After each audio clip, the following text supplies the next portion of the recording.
What will Mitch Marner mean for the Vegas Golden Knights? Did Ken Holland make the right moves this offseason for the LA Kings? And how does Noah Dobson help the Montreal Canadiens? We've got all that and more coming up on today's Locked On NHL podcast.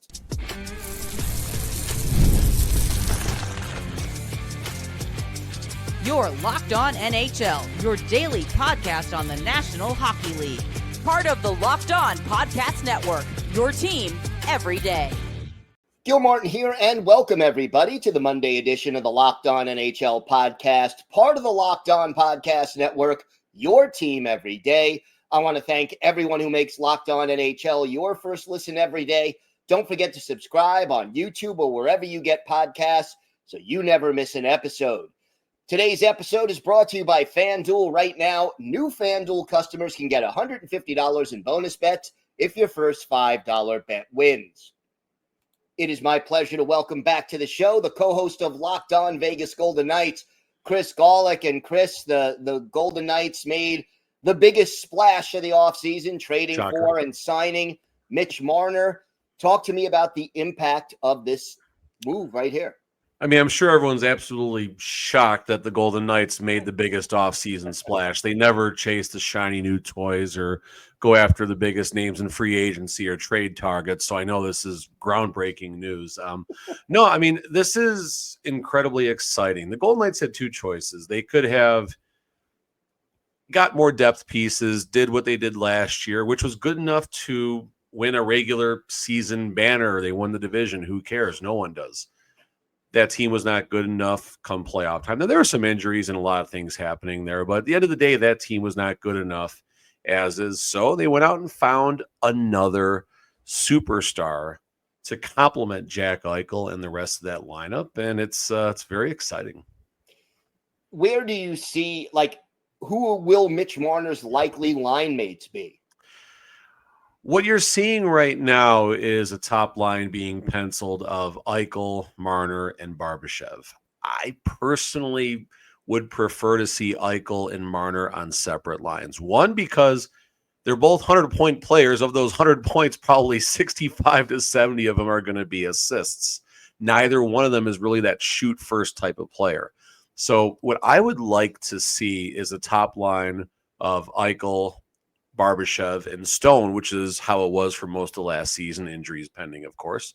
And then a second line, which really would be line 1A more than anything, of Tomas Hertl, Pavel Dorofeev, who had 34, 35 goals last year, and, of course, Mitch Marner. That would – and then your third line now really quickly ends up being Saad, Smith, and Carlson.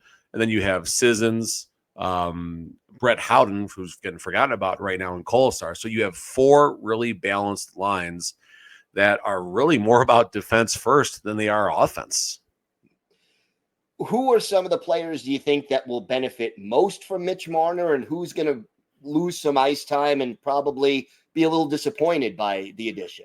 Brett Howden might be the first one, because Howden's a strange story. He had 23 combined goals, I believe, in his 3 previous seasons, and then he puts up 23 goals last year with the Vegas Golden Knights. So he might have seen himself possibly being penciled in that top 6, and this might wind up pushing Howden down a little bit. But Howden's the Swiss Army knife of the Vegas Golden Knights forwards right now. He could play center on the bottom 3 lines. He could play in the top 6 on the wing if he needs to. So I don't think it's going to impact him negatively too much. Smith, Saad, they're both cemented down on the third line. I think you're okay there. As far as players that would benefit, I would love to see Dorofeev and Mitch Marner together. Dorofeev, shoot first, sniper, very good around the net, willing to get dirty. And we know Mitch Marner's capable of putting up 70-plus assists. Most of those apples wind up going to Dorofeev. And then, of course, there would be Tomas Hertl there to clean up the loose change in front of the net. You mentioned you would prefer to have Eichel and Marner split up at 5-on-5. What about on the power play? Oh, power play, you're loading up, right? See, this is where it gets a little bit interesting, because Marner's arrival is going to force some type of change on the top or the second, whatever, top 2, whatever Vegas was last year in the regular season on that power play.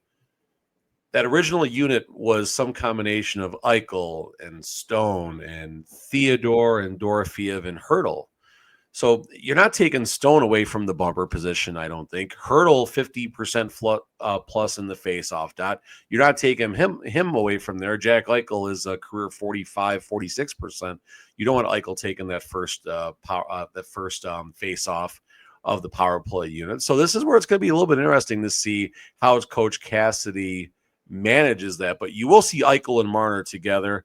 And I don't like the idea of bumping Mark Stone off of that unit, but that might be what ends up happening unless Eichel can improve in the dot. Obviously, in Toronto in particular, criticism about Marner's playoff performance.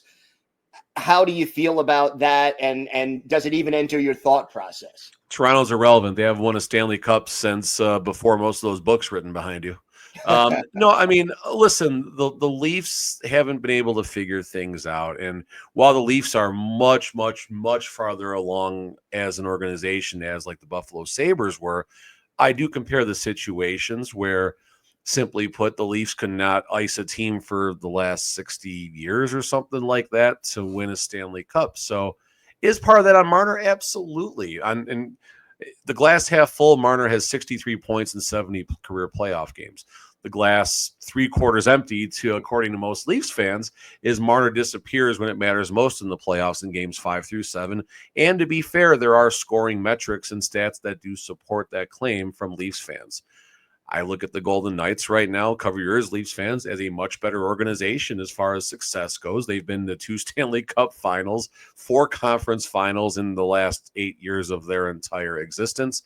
Insert comment from Leafs fans about the league, about Gary Bettman spoon-feeding Vegas an organization here. But I think the Golden Knights are in a far better circumstance with the balance of the team, the locker room handling, the front office than the Leafs. So long story longer, I compare this to the Eichel situation. Eichel gets out of Buffalo. He takes his game to another level. Marner's been in the playoffs, so maybe there's not as much of growth that you'll see compared to Eichel, but I do think you will see a similar upward trajectory once Mitch Marner gets comfortable in Vegas.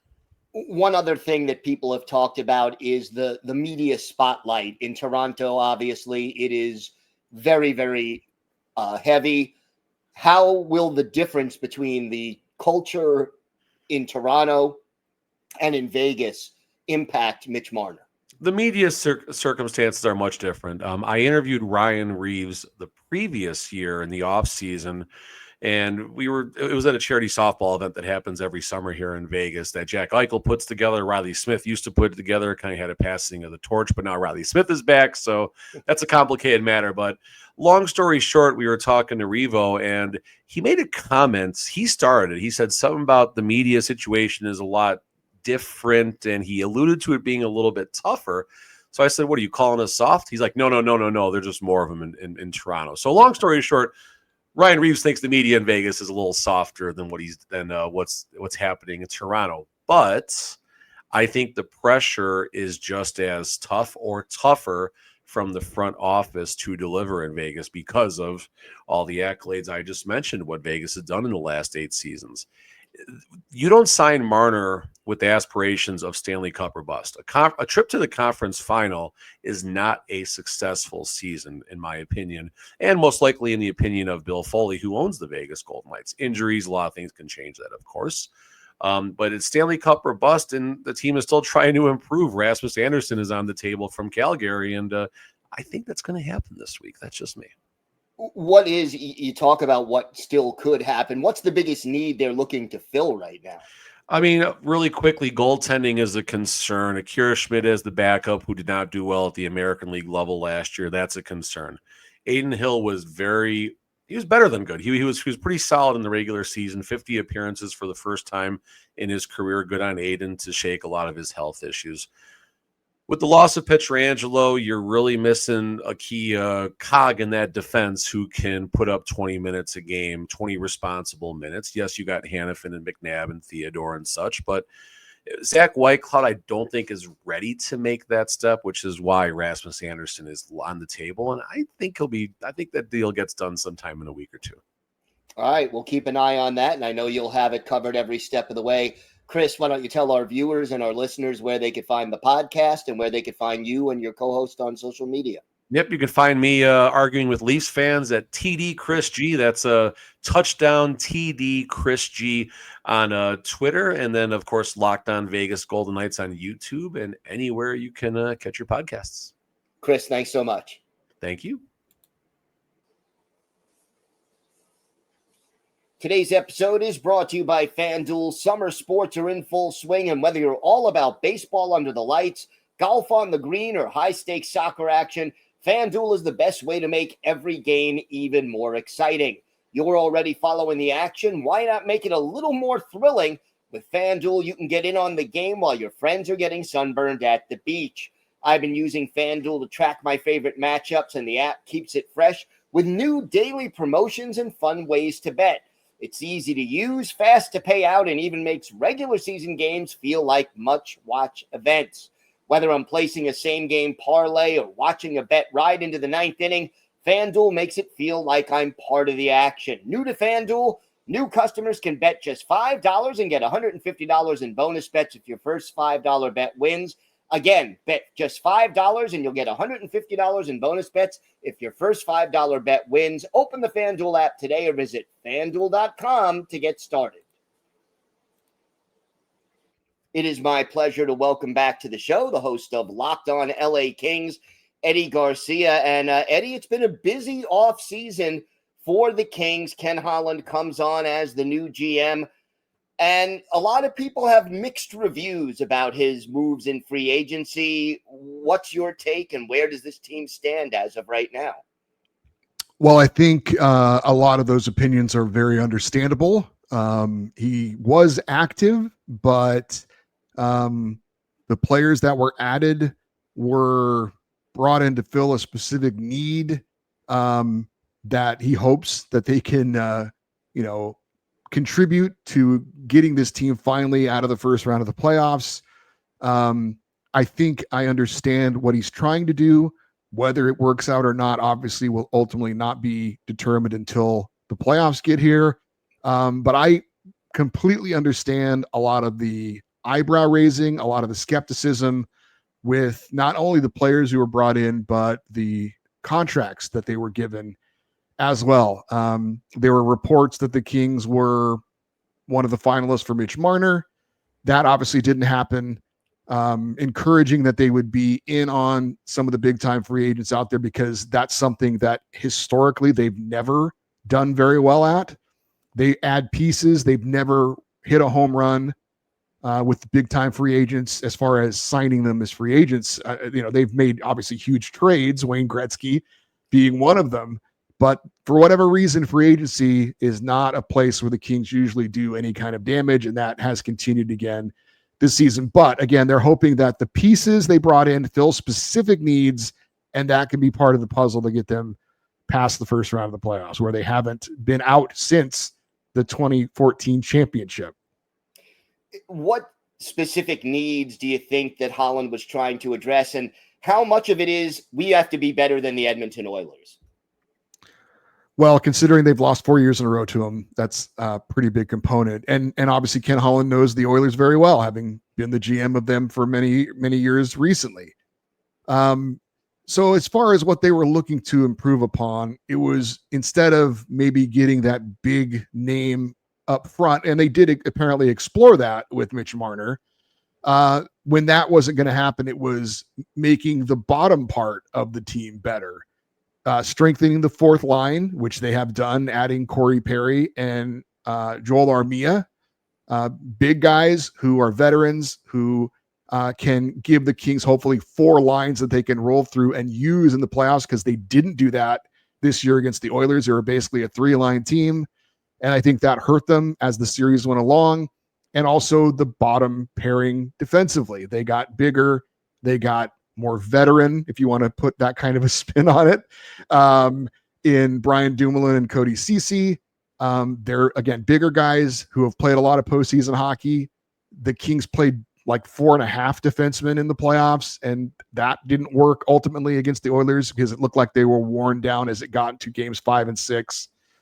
So that's where they hope that they're going to be better, bigger, more physical, and that will eventually be part of the puzzle to lead this team where they want to go, with everyone else either doing what they did last year or hopefully improving a little bit on what they did. They re-signed Andrei Kuzmenko, who was wonderful after he came over at the trade deadline, greatly helped on their power play, which had been very mediocre to bad all season. So a full season of him hopefully will help their power play, and he'll be playing in their top six. They're also hoping Quentin Byfield takes a big step forward. He took a nice step forward last year, but they're looking for a bigger role from him. And then also on the back end, Brandt Clark, a young player that they are hoping will take another step forward as well. So losing Vladislav Gavrikov, your best defenseman from a year ago, obviously is not good.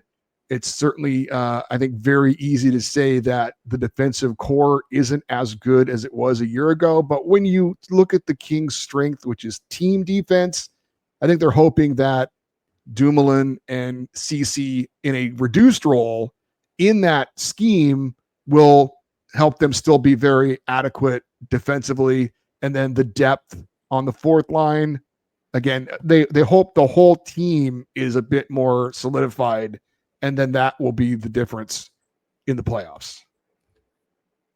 What do you think about the criticism that you've heard about Holland, and how fair is it? I think in particular, the Cody Ceci deal has gotten a lot of pushback, and I think very fairly so. I do think in a third pairing role, he'll be fine. But if it's anything more than that, I think then that's asking too much. I know he played a top pairing role in San Jose. Of course, that was a really bad team. A second pairing role in Dallas, and that didn't work out very well. So I think a third pairing role, he's okay. But giving him 4 years, $4.5 million a year for a third pairing guy does not seem like a very wise investment to me. Yes, the Kings had plenty of cap space, but there's still business to do now and down the road, especially if you want to add somebody at the trade deadline. They still want to re-sign Adrian Kempe to a long-term contract. He's a UFA after this year. So I completely understand. When you look at that contract, you're like, and you think that's an overpayment, and why would you want him for 4 years? I don't have an answer for that. I can understand wanting him maybe for 2 years at $2 million a year or something like that, but anything beyond that seems unwise. But he knows the player. He signed him in Edmonton. He apparently liked him there, but I totally understand why that signing in particular has drawn a lot of criticism. I think that's fair. I like Brian Dumoulin. I understand the term for him was not great either, but I think, if he's a second pairing guy, if he's the guy they plug in to replace Gavrikov, I can understand. I think he can handle that role. He was really good in the playoffs for New Jersey this past year, but these are all, looking at 1 year, how is it going to work out? Beyond that, I don't know. But for the Kings right now, it's all about just having some progress in the playoffs. And, it's been very frustrating. Granted, playing the Oilers 4 years in a row, a team that obviously has had success in the playoffs, 2 straight finals appearances, you can make the argument it's just bad luck. And I think we're all very curious to find out if the Kings could get by them, how far could they go? Is it just that they can't get by that very good team? It's kind of, if you want to call it bad luck with the way the playoffs are set up in the format. We'll see, but it all depends on just getting past that first round and then seeing what happens. What were your feelings about the draft for the LA Kings? I thought it was solid. A lot of picks. They've been a team of late because they've been a playoff team that has obviously picked farther down the line. They've not been, they're in that position a lot of fans talk about, and it's fair. Good enough to make the playoffs, but not bad enough to get any real impactful players in the draft. That can be true. I did think last year they did really well in the draft with their first 2 picks in a guy named Liam Greentree, who had a phenomenal year in the OHL this past year, and then a goaltender, Carter George, who's the World Junior goalie for Canada. Those are their 2 number 1 prospects now, and I think those guys will be NHL contributors in the next couple of years or so. So that was great. Hopefully they did more of the same this year.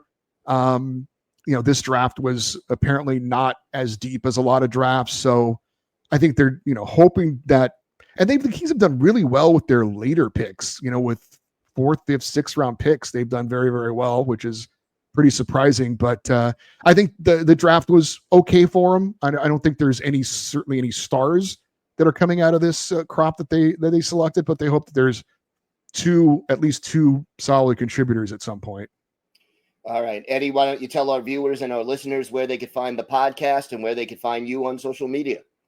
Locked on LA Kings, wherever you get your podcasts, and on YouTube. Always encourage people to put the LA part in there, or else you'll get a basketball team in Sacramento. And they can follow the show on social media at Locked on LA Kings. All right, Eddie, thanks so much. Thank you.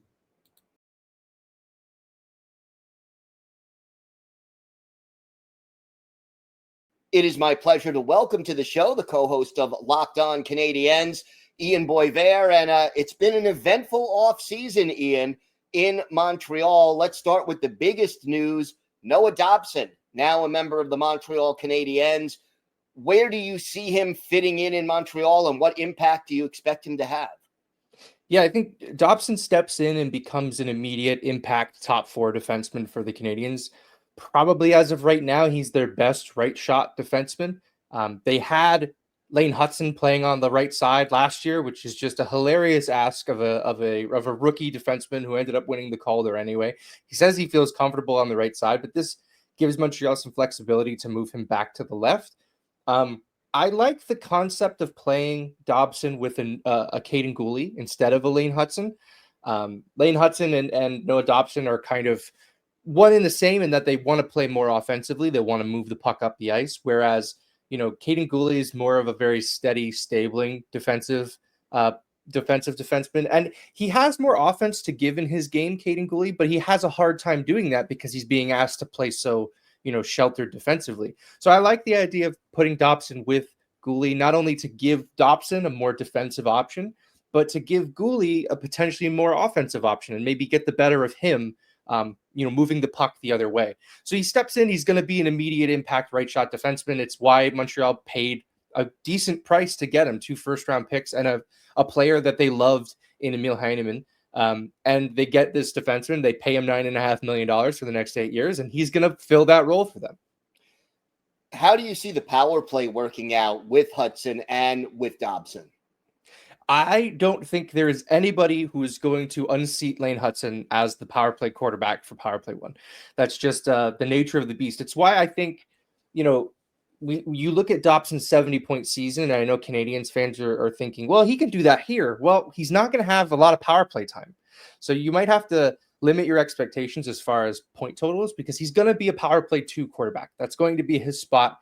It could be Mike Matheson, but I think, going into the season, you're going to want Dobson on that unit, but that unit is going to have some legitimate talent on it. They just got Zachary Bolduc, who I'm sure we'll talk about in a little bit, who had a bunch of power play goals for St. Louis last year. Patrick Laine might shift to the second power play unit because at the end of the playoffs, Montreal was running Ivan Demidov on that top unit, and that might force Patrick Laine, who has one of the most devastating shots on the power play, onto the second unit. So that unit, they might want to try to, split a little bit more evenly between power play 1 and power play 2 next year. Last year, it was mostly power play 1 got 90 seconds of every power play. Power play 2 would come on the ice. They'd hand the puck to Alex Newhook and say, skate as fast as you can and try to get into the offensive zone. I don't think that that's going to be the case this year. I think power play 1 is going to get a couple of looks. If they don't get it, power play 2 is going to come out on the ice and see if they can do it. And Dobson's a big part of that.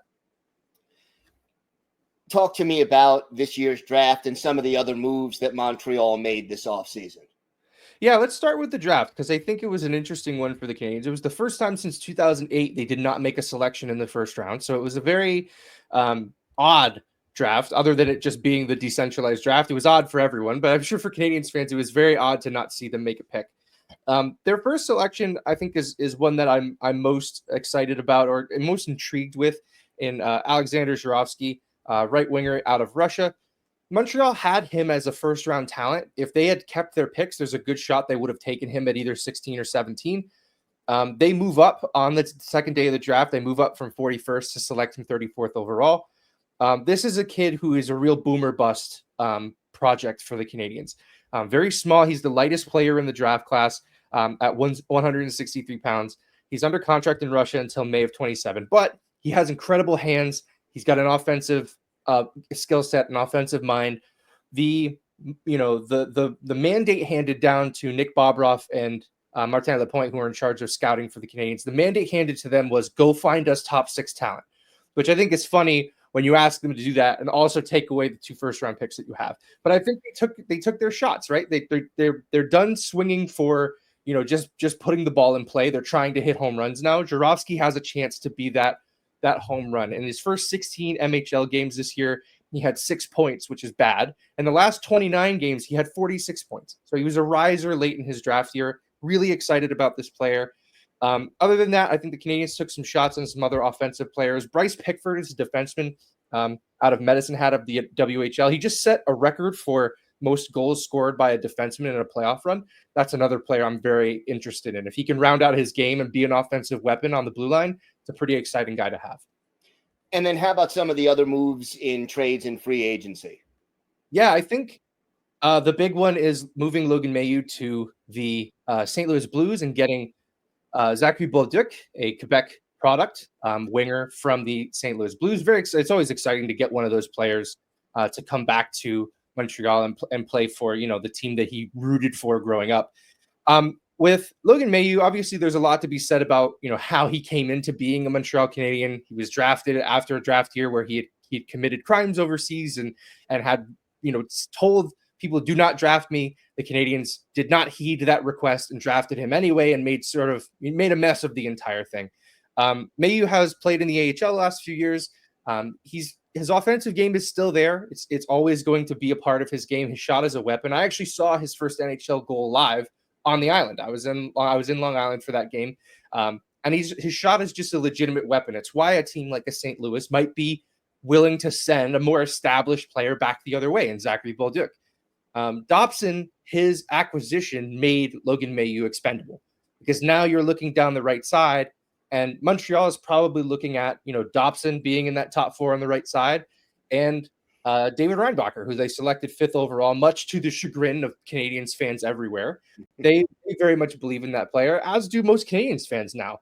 They watched him in the playoffs last year with Laval really dominate after missing the entire season with a knee injury.